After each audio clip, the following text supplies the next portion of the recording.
नमस्कार दोस्तों, आपका स्वागत है हमारे एक्सपर्ट एजुकेशन इंस्टीट्यूट में। आज के हम वीडियो में जानने वाले हैं कि बेसिकली जो नॉर्मल यूजर्स होते हैं जिनको सिर्फ हिंदी ही प्रेफर ज़्यादा लगती है और उनको कोई किसी किताब को पढ़ना बड़ा इम्पोर्टेंट लगता है कि मैं इस किताब को पढ़ना चाहता हूँ, लेकिन वो पूरी की पूरी किताब अगर इंग्लिश में है और हमें समझ में नहीं आ रहा है तो हम उसको किस तरीके से रीड कर सकते हैं। अब पहली बात तो ये आ रहा है कि हम उसको गूगल ट्रांसलेट भी कर सकते हैं, लेकिन हम कितना डेटा कॉपी पेस्ट करके उसका गूगल ट्रांसलेशन करके पढ़ेंगे, उसमें हमारा समय बहुत ज़्यादा व्यर्थ हो सकता है। तो इसके लिए एक सिंपल सा सॉल्यूशन है कि अगर यूज़र किसी भी बुक का अगर उसके पास पीडीएफ अवेलेबल है या टेक्स्ट में है, कैसे भी है, तो उसको वो कितना आसानी से हिंदी में ट्रांसलेट कर सकता है माइक्रोसॉफ्ट ऑफिस वर्ड के द्वारा। ये फीचर्स आपको माइक्रोसॉफ्ट वर्ड में देखने को मिलता है।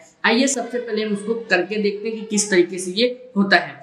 तो सबसे पहले हमारा काम है कि हम यहाँ से वर्ड अपना ऑन कर लेते हैं। जैसे ही हम अपना वर्ड ऑन करेंगे तो आपको ये ऑप्शन मिल जाता है। देन आफ्टर आपको जाना है आपकी फाइल में और ओपन में जाएंगे और ब्राउज़र पे क्लिक करके मैं मेरी उस लोकेशन पे जाऊंगा जहां पर मैंने मेरी बहुत सारी पीडीएफ फाइल्स रखी हुई हैं और उनको मैं रीड करना के लिए उसे ओपन करना चाहता हूँ।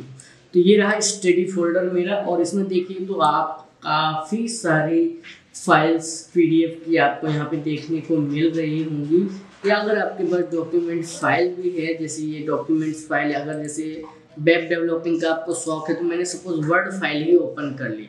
इस वर्ड फाइल को ही मैं हिंदी में ट्रांसलेट करना चाहता हूँ, तो उसके लिए आप एक सिंपल सा काम कर सकते हैं कि आप ट्रांसलेट ऑप्शन में आप जैसे देख रहे हैं translate the document to the Hindi, यानी कि पहला ऑप्शन जब आप यूज़ करेंगे तो ये पूरे जितने भी पेजेस हैं 128 पेजेस हैं वो सभी को हिंदी में ट्रांसलेट करेगा। जैसे ही मैंने इस पर क्लिक किया तो ये ट्रांसलेट होने के लिए परिवर्तित होने के लिए ये हमारे ब्राउज़र पे जंप होता है और इसे बड़ी आसानी से इसे वो ट्रांसलेट कर देता है। ये पूरी की पूरी किताब हमारी अब हिंदी में ट्रांसलेट हो गई है।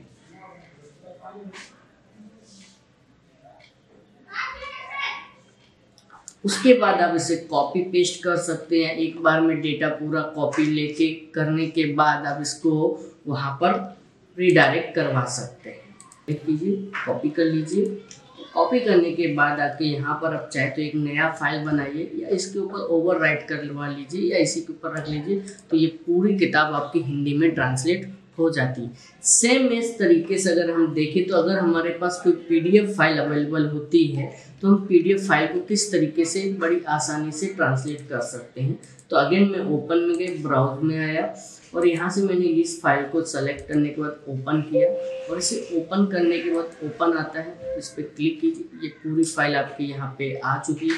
तो कई यूजर्स को ये तकलीफ होती है कि हमारा जो चित्र है यहाँ पर वो चित्र भी वैसा ही बना रहे पीडीएफ वाला और हमारी सभी भाषा इसको हम अपने हिसाब से ट्रांसलेट भी कर सकें। तो आप अगर एक एक क्वेश्चंस को हिंदी में ट्रांसलेट करना चाहते हैं, एक एक क्वेश्चंस को भी यहाँ पे इजीली ट्रांसलेट कर सकते हैं। सब सिंपल शब्द और क्वेश्चन को मैंने सिलेक्शन किया, रिव्यू में गया, ट्रांसलेट पे क्लिक किया और दूसरा ऑप्शन ले रहे हैं ट्रांसलेट द सेलेक्टेड टेक्स्ट और इजीली यस करते हैं और ये यहाँ पर ट्रांसलेट हो जाता है। और इसके लिए आपके पास इंटरनेट की सुविधा होनी बहुत ज़रूरी है, क्योंकि इंटरनेट बगैर ये काम नहीं हो सकता। ये देखिए आपका ट्रांसलेट हो गया। उसके बाद अगर आप इसे बड़ा छोटा जैसा भी मैनेज करना चाहते हैं वैसे आप इसे इजीली मैनेजमेंट कर सकते हैं और ये आपका हिंदी में प्रश्न उपस्थित हो जाता है। अगर सपोज ये सेकंड क्वेश्चन को मैं करना चाहता हूँ, इसे मैंने सेलेक्ट किया और सेलेक्ट करने के बाद मैं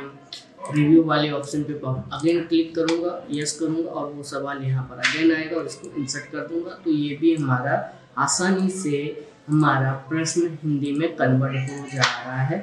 इस तरीके से आप किसी भी बुक को या पीडीएफ फाइल बुक को आसानी से ट्रांसलेट करके उसको स्टडी कर सकते हैं और आपको इसके द्वारा अपनी कोई भी स्टडी बड़ी आसानी से कर सकते हैं। Thank you for watching my video.